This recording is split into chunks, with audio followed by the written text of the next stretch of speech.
We are currently in cloudy conditions, so what that means is low visibility, and especially for our flying feathered friends, if you're not sure where you're going, make sure to take those zip lines. They'll get you where you need to go without flying into anything. That's it for me. See you later.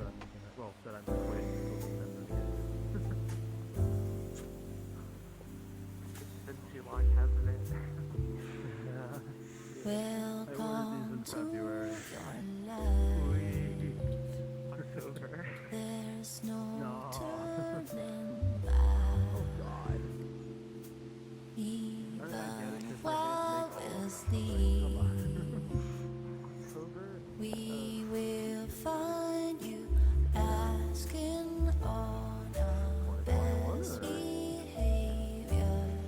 Then you're back on Mother's Nature.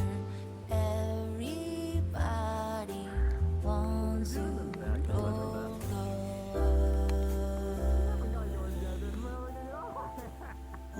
I mean, you ordered like 2 weeks ago, so I don't want to hear shit. No, but like, you know, you said it was yours. Yeah, I know. They put estimates back in.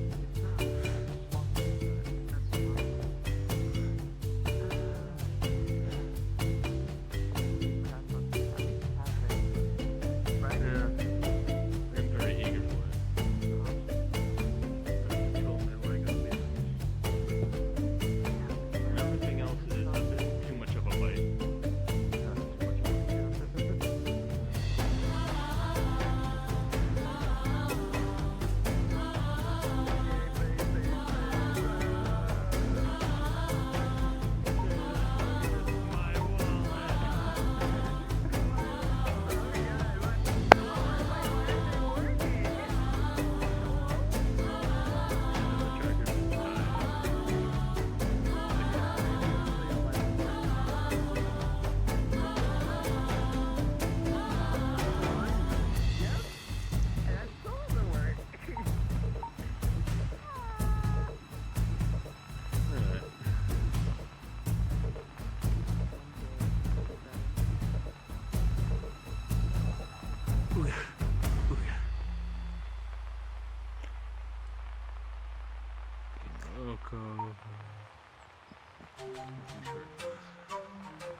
Yeah.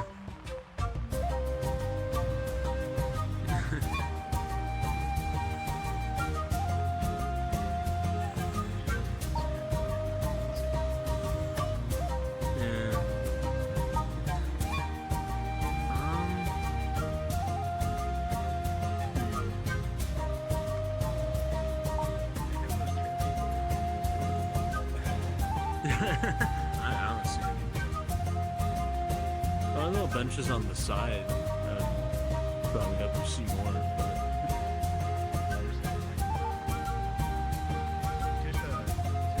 You could lay under the front row seats. You can lay under the front row seats. You're small enough.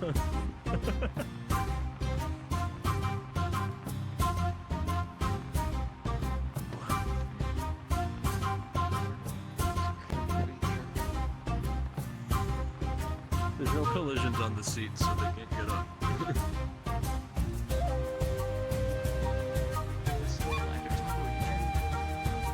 No, not that I saw. Might be over there in the settings, actually. Levitation!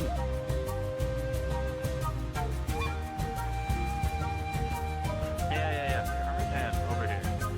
You get the little chair toggle here, and it should give you a little something to click on.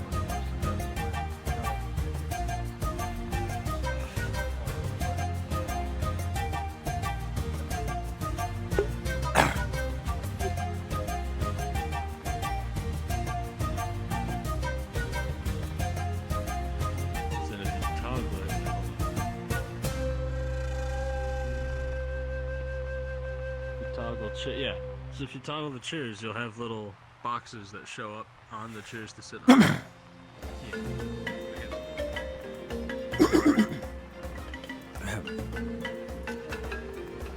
And you're still tiny. What the hell, man? Yeah. That's it.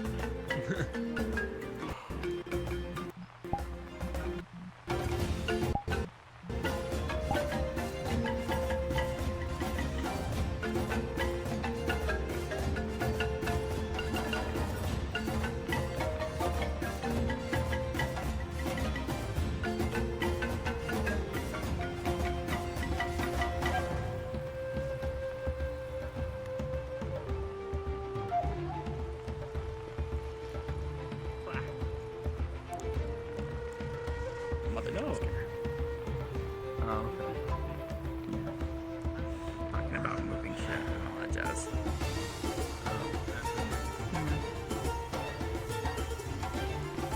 Go Loco. Go Loco. Yeah, no, this is the one time I'm envious of you having Go Loco. So I'm just gonna turn off my controllers and all that jazz. If I like lock my mom.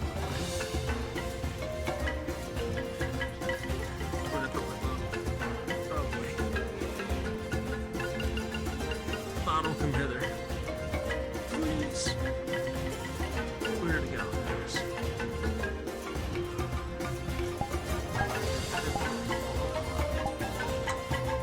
Come on.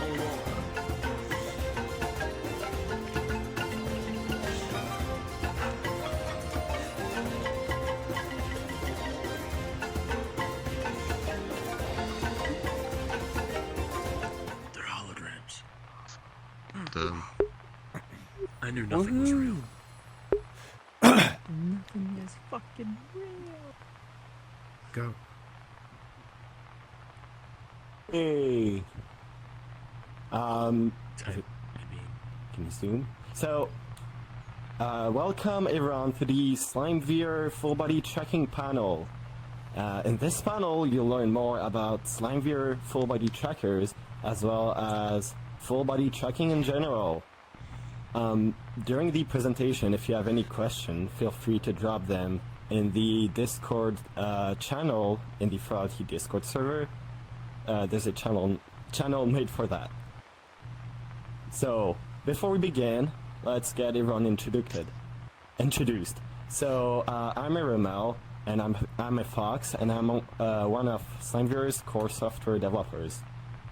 So I'm doing the software's code. And this is Butterscotch and their cat. They also are one of SlimeVR's core software devs, and, you know, they code with their pals. And here's Xerox, a fox-cat hybrid, which does a lot of YouTube videos. He's pretty popular, and he also hosts events. So he's a content creator for using his SlimeVR full body trackers stuff. So, for those of you that don't know, what is full body tracking? Well, to put it simply, full body tracking is a practice of transmitting your real life body movements, like moving your arm or your leg in VR, and porting it into a computer or like as data. So it can be used for several things, like well, moving your body in virtual reality, as I'm doing it. It's also used for mocap, as you call it, so motion capture for games and animated movies, like Zootopia, because Zootopia actually has humans doing motion behind it. And it's also used for VTubing, so it's very useful because VTubers are the like people that are that have their avatar and they're talking and they need body language. So that's one great use of full body tracking. Now I'll let Xerox explain why you would want to use full body tracking in virtual reality. All right, thank you, Ermo. Okay, so first thing off, I'll just stand over here because I want to kind of show with my body what I'm talking about. The first thing out of the gate, immersion. You get this full body experience. When you get into VR, you're here entirely. You've got your legs, you've got your body, you can lean over, you can dance, you can do all kinds of stuff. You're here. You're here. That's the best way I can put it. You actually feel like you're in the internet. Like Fern likes to joke, I'm in your RAM. Like I'm fully in your RAM. So the next thing is to, it increases your interactivity. So like, you know, the more you can do, you can go over and you can, you know, kick people and stuff, and you can First you know, thing that walk comes to mind around is and kick kind of, someone. you can interact with things in a whole different way. It's really cool. It's very useful. So body language. This is another thing that like is really cool. Is like you can, you know, you can go I like, find kneeing to be you know, more effective you got though. kinds of stuff you can do. Like you can jump back. No, that's bad. You know, I will you add it to the list. go of to furry things I'll jail. do. You know, that kind of stuff. So anyway, phantom sense. So you might notice, like, some people have this ability to hunting small feel, avatars. like, you know, they'll feel stuff that in VR. Those are the This intrusive kinda thoughts you increases give that into to every some now and degree. then. You will kind of feel like, oh, my legs are here. You know, like, you're more there, so it increases phantom sense. And it's good for enterprise resource planning. Yeah, you know, when you need to do It's like business meetings. yeah, Business meetings. Yeah, enterprise reading. Yeah. That stuff. yeah, thanks, you know what I'm Xerox. talking about. Okay, back to you, Ermal.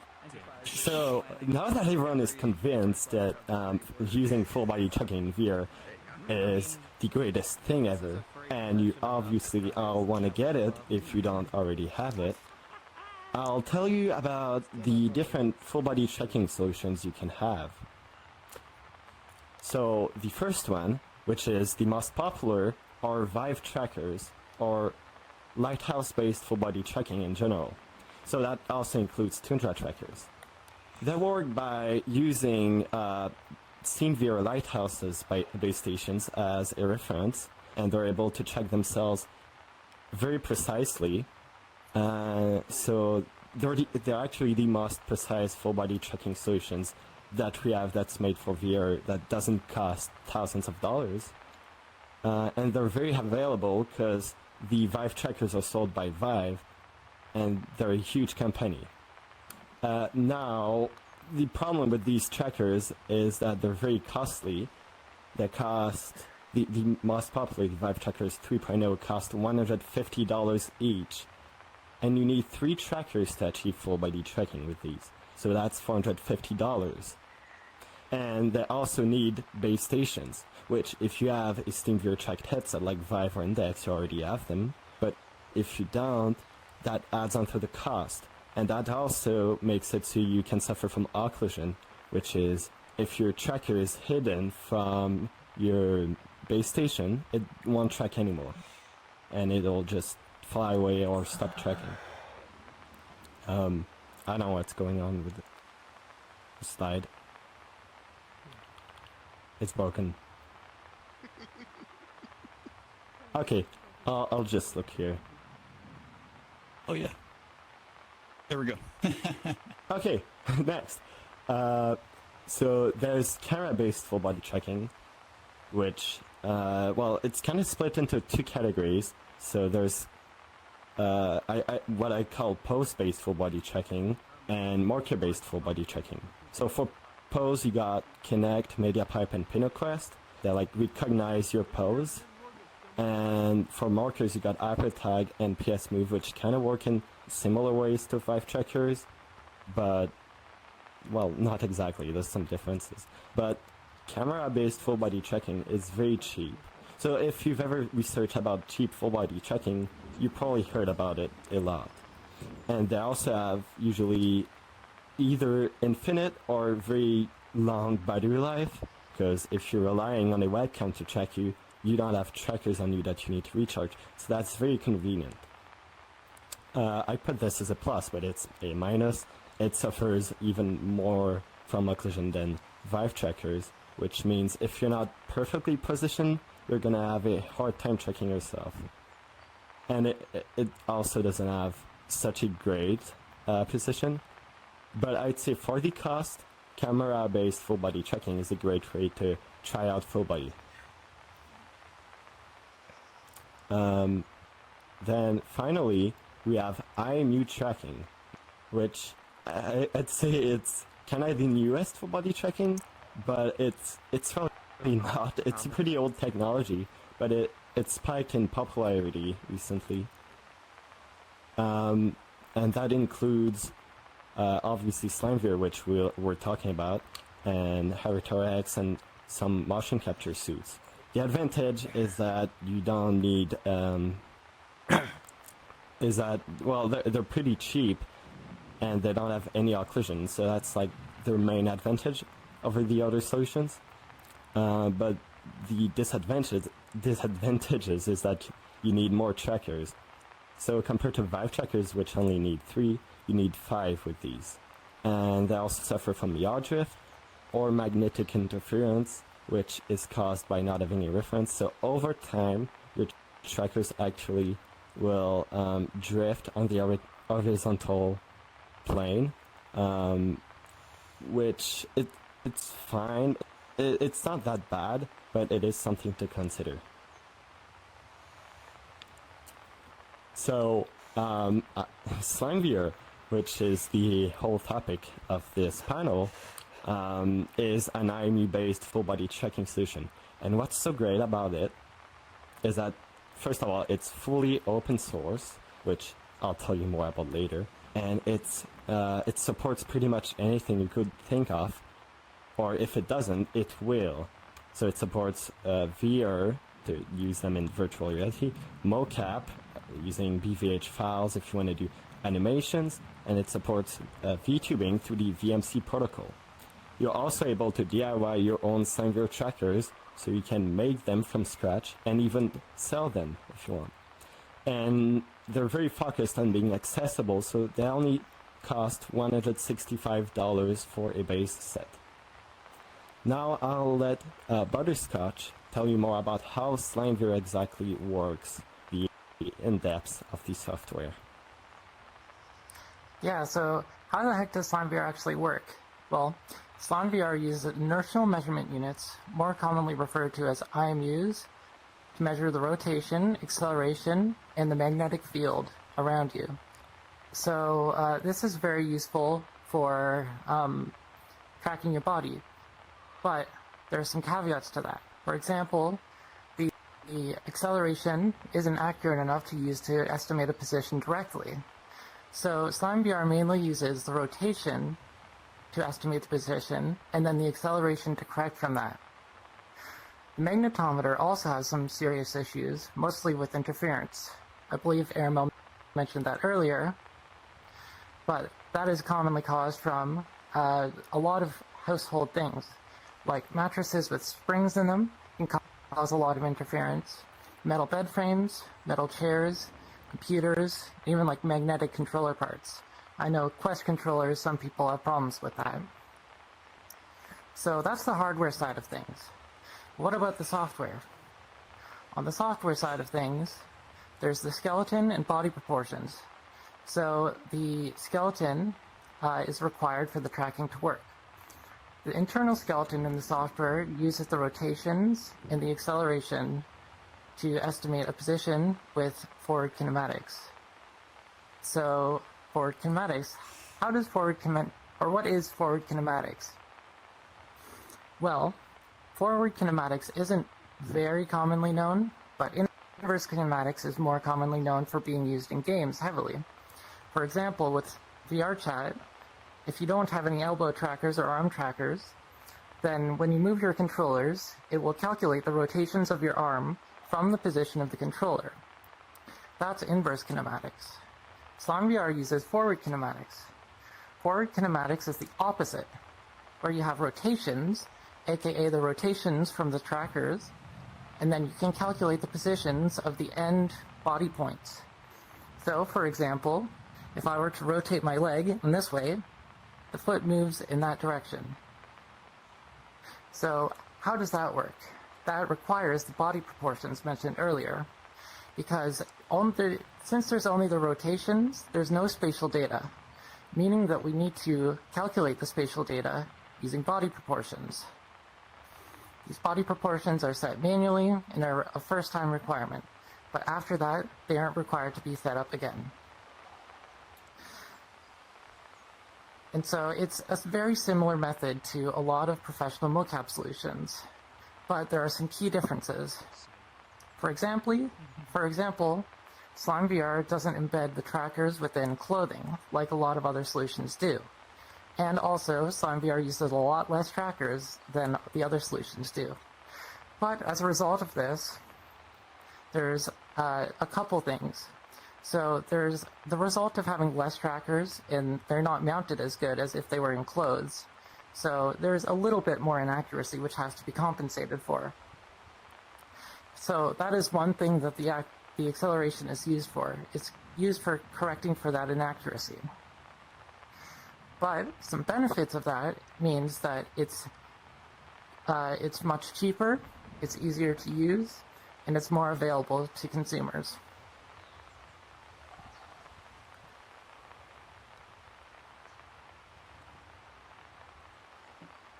Alright, so the advantages and disadvantages of SlimeVR. So there's no solution that's perfect. We all know that every tracker solution has its problems, like 5 trackers and such have occlusion. But SlimeVR, on the other hand, does not suffer from occlusion and does not require expensive base stations to operate. But in turn, for not having this outside reference, there is yaw drift from the gyroscope. Yaw drift, as Aramel explained earlier, is generally an offset in the compass direction, so the direction that you're facing. As Aramel said as well, it's not too bad, but it is definitely something to be considered. It can be corrected for easily. Something else is that it costs a lot less per tracker than Vives do. For example, SlimeVR costs only $35 per tracker, US dollars, whereas Vive is a lot more than that. There are other solutions, of course, that cost less, but SlimeVR is one of the cheaper ones. But there's also a disadvantage to that, in that SlimeVR requires more trackers, so you will have to pay more than you would for Vives in tracker count. So let's say you buy 3 SlimeVR trackers, you won't get proper tracking, whereas you buy 3 Vive trackers and you'll get proper tracking with that. But the Vive trackers will cost more. Yeah, it still ends up costing less for 5 trackers than 3 Vives. Yeah. So yeah, the low cost does add up to a smaller total. And a larger quantity of trackers also means that you have more trackers to put on, more trackers to charge, and more to manage. But it's really not too big of a deal, depending on your needs and what you're willing to deal with. Another advantage is the comfort of it. Since they're so light, you don't really get much shaking with the trackers. So you can do fast movements without having much tracker accuracy loss. But another disadvantage is that there's more first-time setup to it. Like I mentioned before, there's the body proportions which need to be set up, but that is only a one-time setup. After that, it's fairly simple to calibrate your trackers each use. I do have to say that with base stations, you still have to screw holes into your walls to get them installed. So the Vive trackers still have some setup, but if you already set it up, then there you go. Yeah, it depends on if you're already using a base station tracked headset. There's a lot of different variables which you would need to consider if you're looking into these different solutions. Now onto the history of SlimeVR. So how did SlimeVR start? Like, where did it come from? So, SlimeVR originated from the idea of OOTrack, which is a simple app that used a single phone to track the hip position for a tracker. So you could have a single tracker to track your hip, which was a decent improvement over not having that. But it also had its problems. You can see the top right of the slide, there's an image of a tracker. That's the first prototype tracker that was built for SlimeVR. It was originally just using the OOTrack server, but it expanded. It expanded further to track the whole body rather than just the hip. And it has its own hardware, but it still uses the same IMU technology. So once the initial prototype had been created, development continued by Aaron and moved on to reviews. This is where the initial SlimeVR reviews happened. The initial reviews showed a very early state of the software, drivers, and hardware. So it wasn't a great example of the final product, but it showed what it was capable of. So from that, the software development has gone so much further. The development has opened up to the open source community and brought in a bunch of different developers from a wide variety of origins.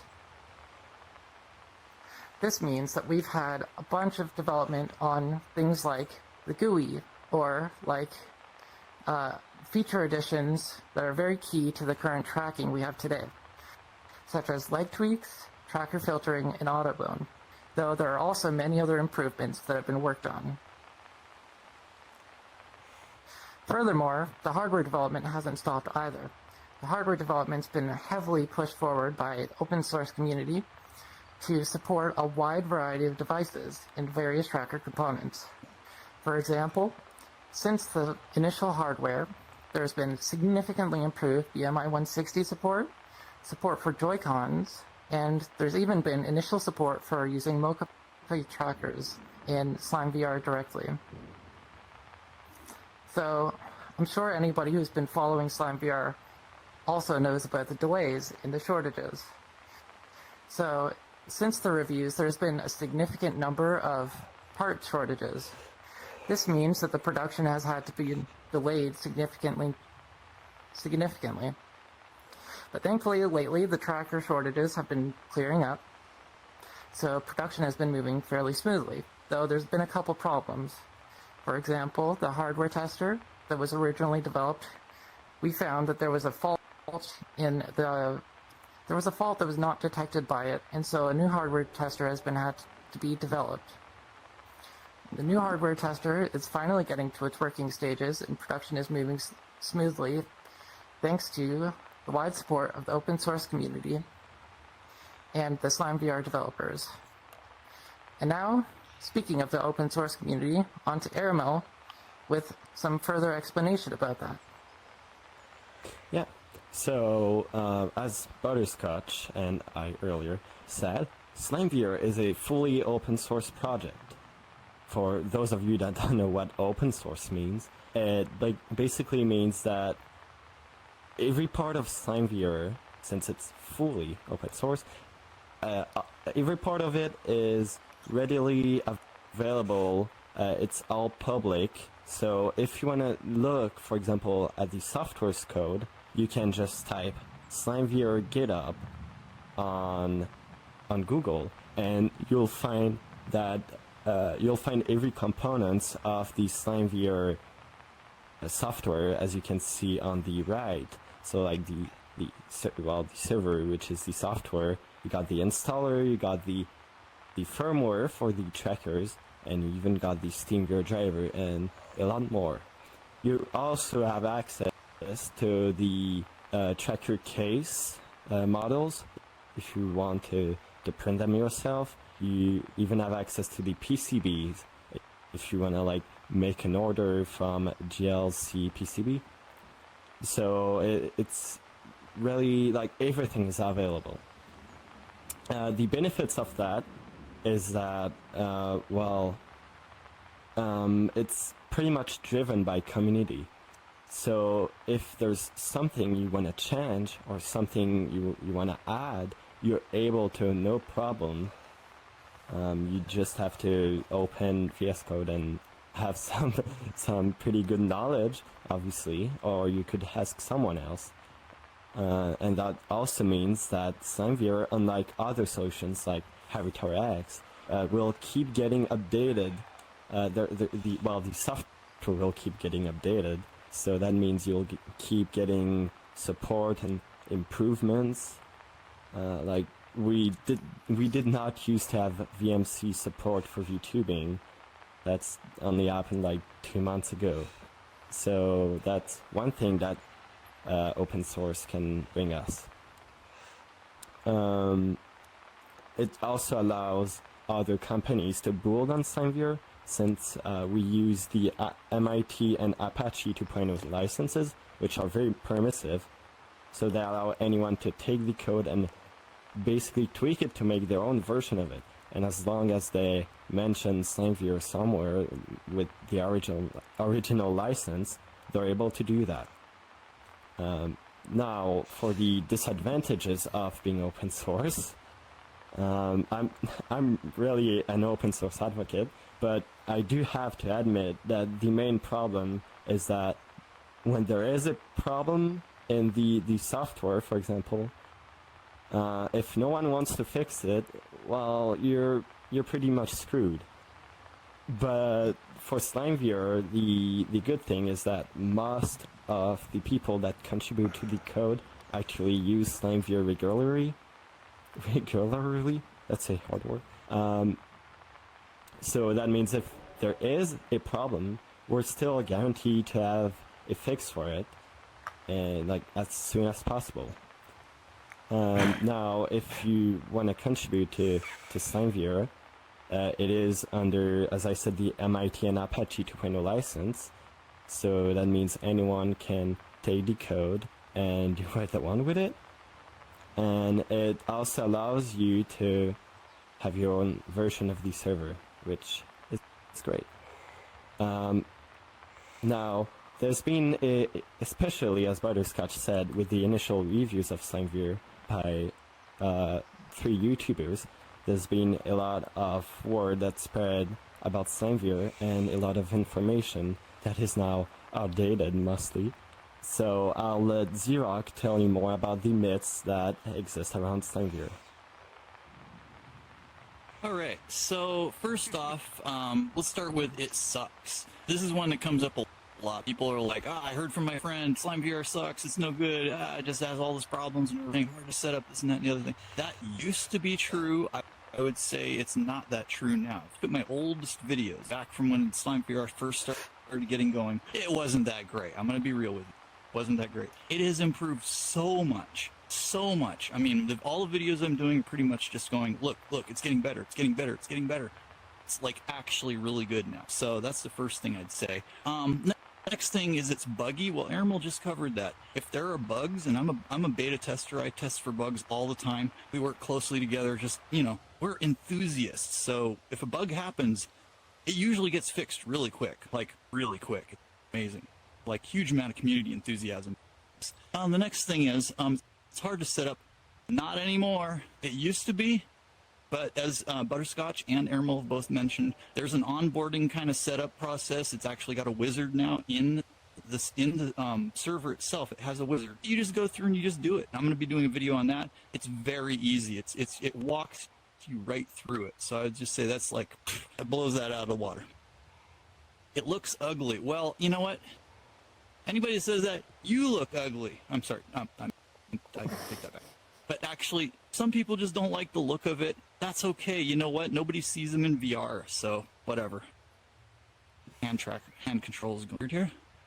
The last thing here, Vives are just better. Well, I have friends that have Vives, and there's pros and cons to the Vive experience. Aramil just went into those. The occlusion is a big one. When doing yoga, I've found that like oftentimes people with Vives need to adjust. It's how it is. With slimes, you don't need to adjust. You punch, you're good to go. Occlusion, also, you can get under blankets. I was told right before this event started, like, make sure you tell people about the blankets thing. This is a big one. You can get under blankets with SlimeVR. Can't do that with Vives. It doesn't work. They'll go flying away, like my controllers. Anyway. Yeah, and I that's do really have Vives myself. Yeah. So I can... Right, great.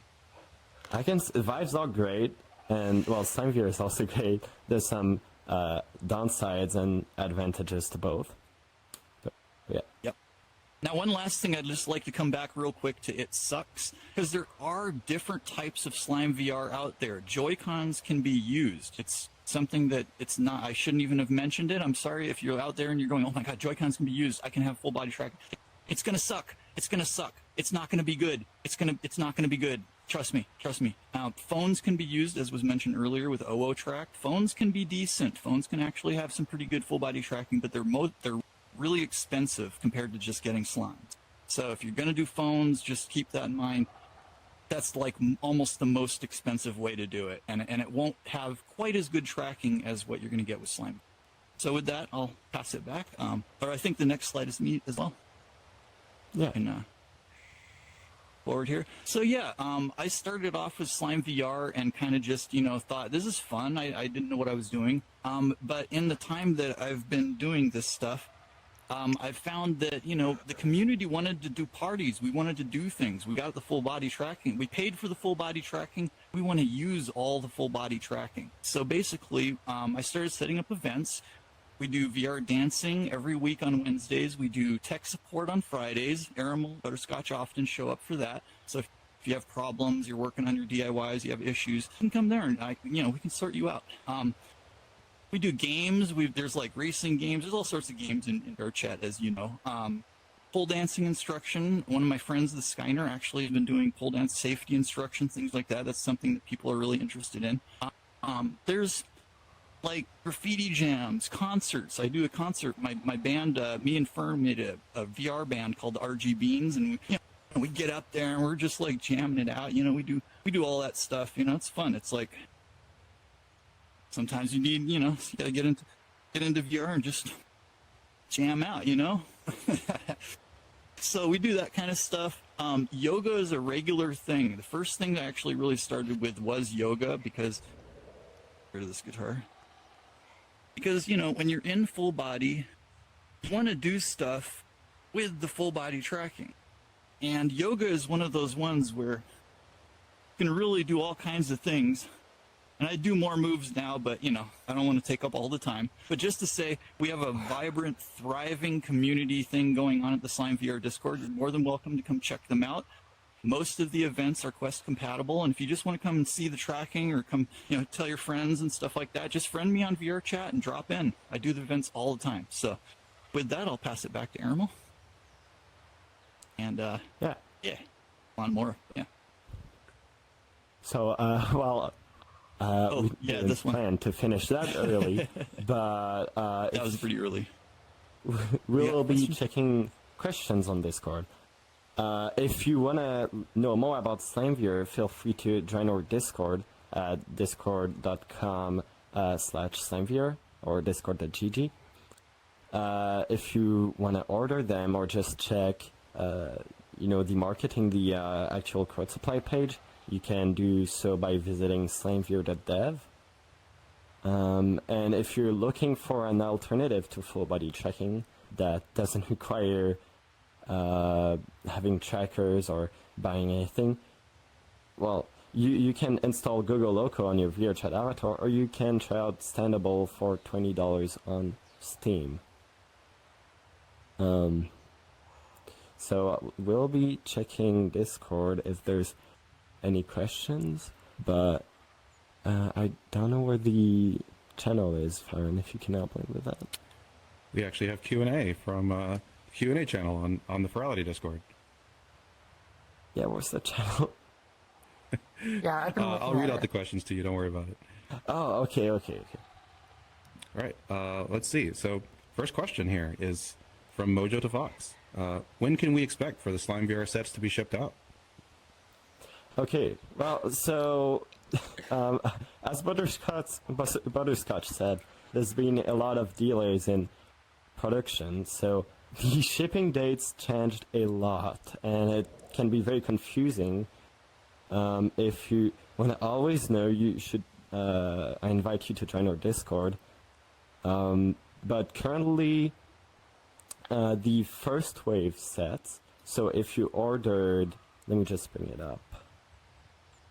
If you ordered before May 5, 2022, they're planning to ship in like 2 weeks or something. So they're really working on that as fast as possible. If you ordered until December 25, 2022, they're probably gonna ship, I think, in like within 1 or 2 months, because I got delayed a bit from the for the iMuse. And then if you ordered before April 2023, they're planned to ship August, and then everything after that will be for October. So if you do order now, your trackers will. If you order now, your trackers will ship for October. So that kind of sucks, but there's not much we can do about it.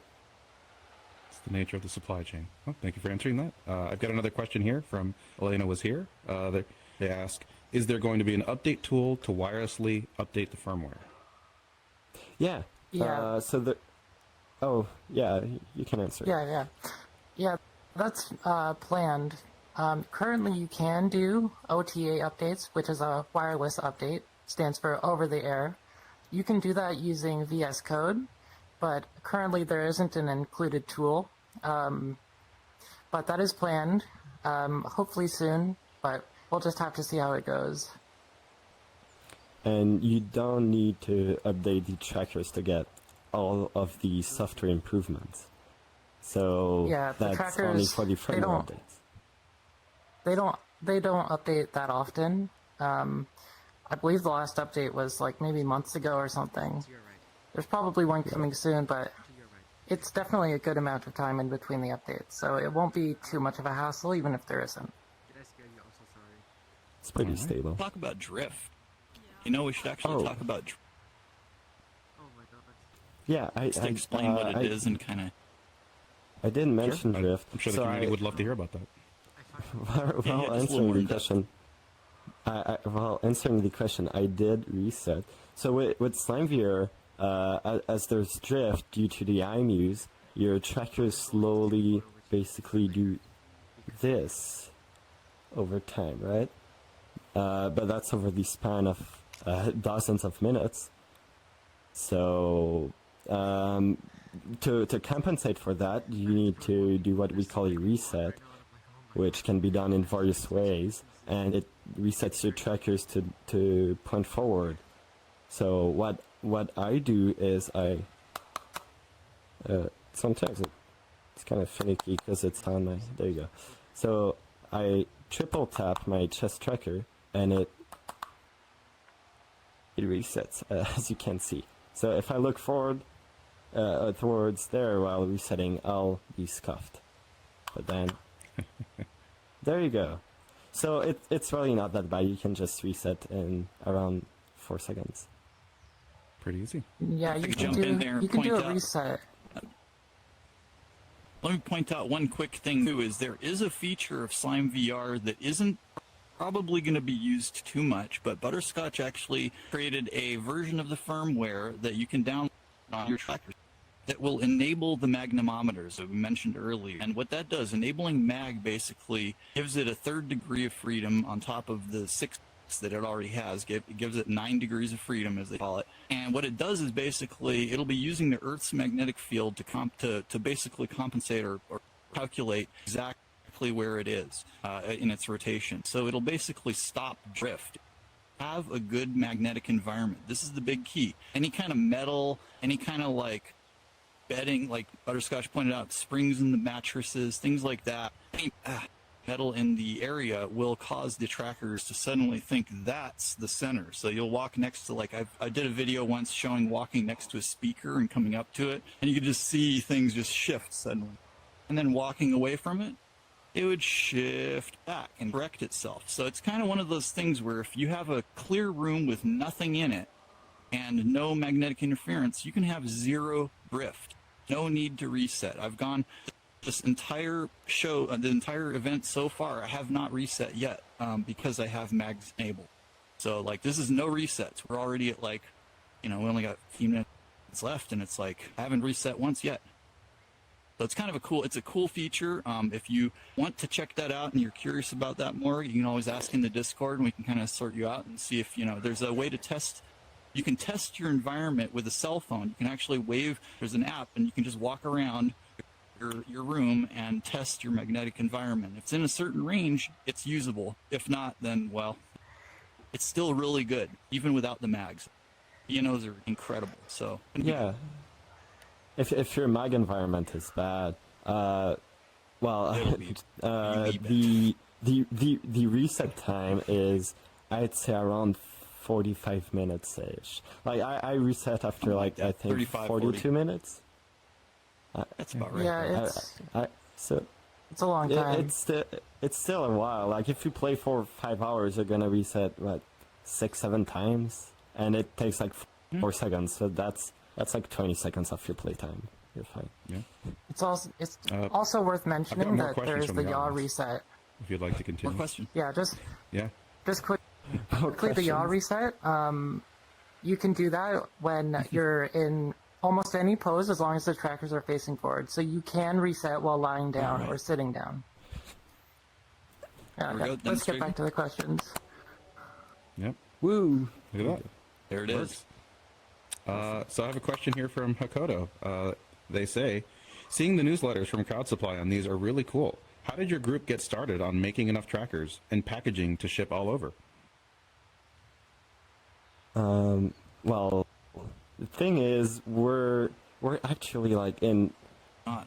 So Butterscotch and I are software devs, but we're not in. SlimeVR is based in the Netherlands, so they're doing all the hardware stuff here, and we're just remote in Canada doing stuff.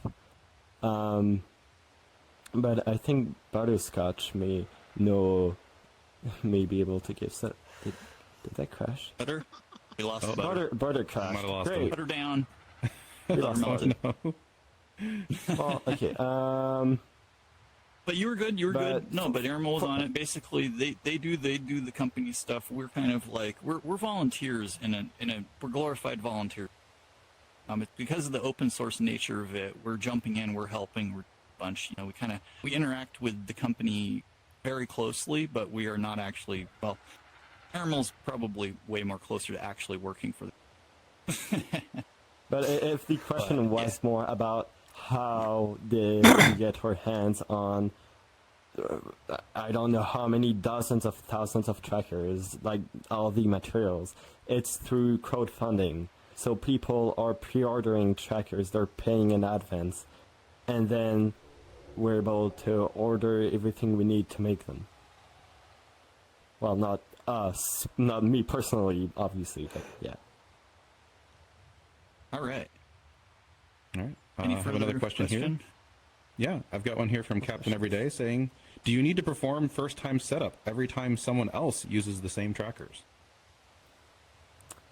Part of it. Yeah, for proportions. Yeah. Yeah, for proportions. And Butterscotch actually said you need to input proportions manually, but that's wrong because Butterscotch themselves developed a system where you do a few poses, like for 20 seconds.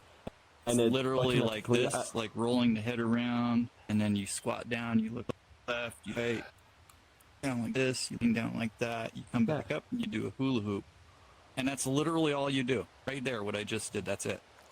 It's that simple. And that'll adjust your proportions in the software so your trackers track as you would want them to track. So yeah, you need to set up the proportions if you change user, Per but person. it's pretty fast. But you could also just save the VR config file and swap those out, right? Yeah, you you can had different user. like take screenshots or Yeah, something. that's pretty easy. You can just save them and Just save But the if it's file the and first copy it, time. and then just do it. That's true. First time you would have to. Okay. yeah. There was a couple of questions related to Wi-Fi, but how reliant is SlimeVR on Wi-Fi, and does it support 5 gigahertz Wi-Fi? So it Take that one. well, Or get it? well Go ahead. Go yeah. ahead. You go ahead. SlimeVR uses Wi-Fi to communicate with your computer. I just realized we forgot to mention that it works on Quest standalone without a computer. Oh yeah, that's a There is a big question feature. about that, Big so big feature. people would love to hear the answer to that. Go ahead. Go ahead. Well, That's a good one. do I talk about it now? ahead and Let's talk finish the about it now. Wi-Fi Just- question and then just move throw it on in. to Wi-Fi. the Quest Okay. compatibility. Okay, yeah, okay. So Wi-Fi, yeah, it relies on Wi-Fi. So if your Wi-Fi environment is really bad, there are some planned improvements to make it so it's gonna be stabler. Stabler? Yeah. Stable or stable? More stable. But you do need some, like, it relies on Wi-Fi, but I don't have the best Wi-Fi environment on Earth. Like, all my family uses tech all the time, and the trackers work just fine. So I'd say like 98% of people are going to be fine. And if you're not, you can buy some small router or even USB Wi-Fi hotspot. If you use Quest Wireless, you will have no problem with using them. All right, thank you. And now the question is, How does it interact One- with one thing I'd like standalone to add- Quest? Oh, sure, go ahead. One thing I'd like to add to that though is, as a comparison as well, I forgot to mention that Hardcore X uses Bluetooth, has a significantly Can you smaller invite range, Butterscotch? more occlusion. I did. And also, because of the Wi-Fi, if you have unobstructed, like nothing, no walls in the way, it can go up to like 150 feet, 200 feet, far farther than your 5G that you might be using for your Quest 2. So you can literally go beyond the range of your headset with slimes and still have them be functioning fine. Really cool. So it has a very large range. Someone made a video where they literally used their trackers in their backyards. And that was really cool. Obviously, cool. the Quest did not like that, but the trackers worked just fine. Standalone question? Yeah, standalone Quest. Let's talk about that. How does SlimeVR work with it? Yeah, so since VRChat released OSC trackers, we've been able to get SlimeVR working on Quest standalone. So there's actually, like, Quest standalone doesn't mean much by itself for most people because it's kind of broad. So there's like, it works on Quest using a PC, but also you can run the SlimeVR software on the Quest and not have any computer sending the data. It can all work locally on the Quest thanks to Butterscotch made an Android beta, and also it works with the Linux emulator, I think Termux. Termux, yeah. So yeah, we're able to get SlimeVR running on the Quest standalone, and so you do need a computer for first time setup though. But it can be a laptop, you just need to set the Wi-Fi credentials and probably install the software on your Quest. You don't need to install the software on your Quest, though you can have a laptop running the software that is sending the data over to VRChat on your Quest. So that you can use them in any possible way, basically, for your Quest.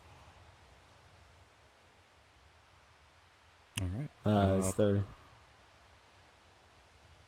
I do anything you'd have like to add, actually a Alan? pretty small question, unless it's Butterscotch wanted to add something.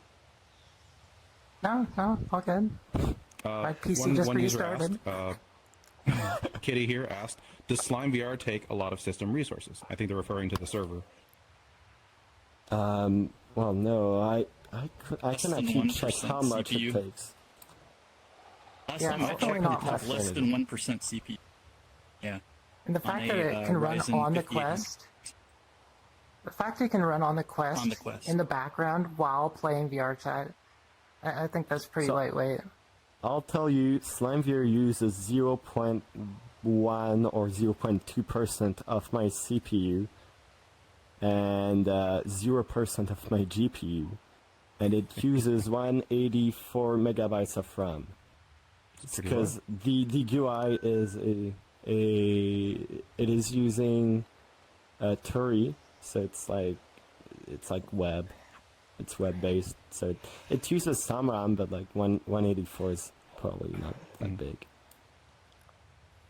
A couple more people were asking about magnetic interference. One person in particular said it's measured in microteslas, and what's an average number of microteslas before it starts interfering with SlimeVR?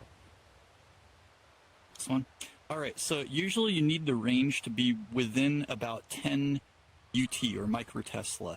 Within that range, you'll be okay. If you have a wide range, so like say it ranges between 90 and 150 or something like that, that will be very bad. That will be you're walking around, your stuff's going like twisting all over the place, and you're just twisting hard everywhere. It would be really bad. Within that 10 range, you might notice a little bit, but it'll usually come back, and you'll have a pretty good experience. So like it really depends on the range. And when I say range, it usually means something like, okay, if I walk next to my PC and you have that little detector going, it'll have a huge aura of EMF field around it that'll start affecting stuff. So that's one of the things. Wiring in the walls can do it. Pretty much anything that's heavily metal. My office chair. If I sat down in my office chair, my hips will start moving a little bit because of the metal in the office. So it can be anything metal, pretty much. So you kind of want to just know metal, like, yeah. That's about all I have to say on that. What? All right. I have, Aluminum remove should all we have be enough time all for the one metal. more question. Last question here from Shelly Dragon. Does using more trackers increase accuracy, or does it simply allow you to track more points? Well, both. For obviously, if you add trackers on your elbows, so one tracker per upper arm, you'll get elbows, which I have. It's very nice. But if I add a tracker on my spine, like my waist, for example, it's not gonna create an additional tracking point for VRChat, but it is gonna increase tracking accuracy. So it depends where you put it, but yeah, it can increase tracking accuracy or give you new tracking points. Right. Elbow.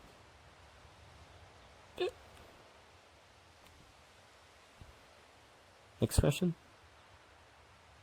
You're muted. Hear you? Muted. I'm a fool.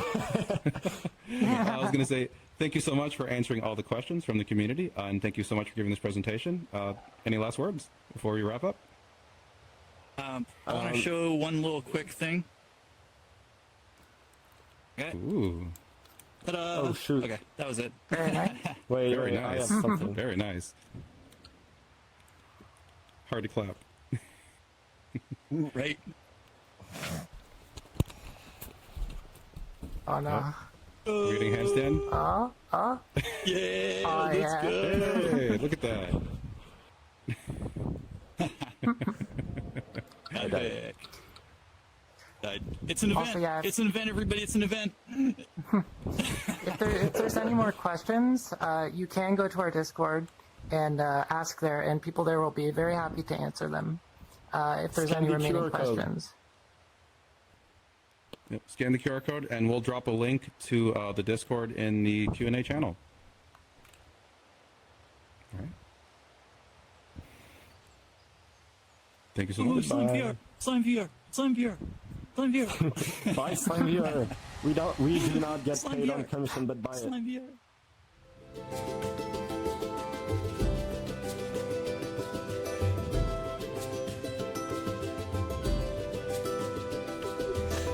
Well, that was informative.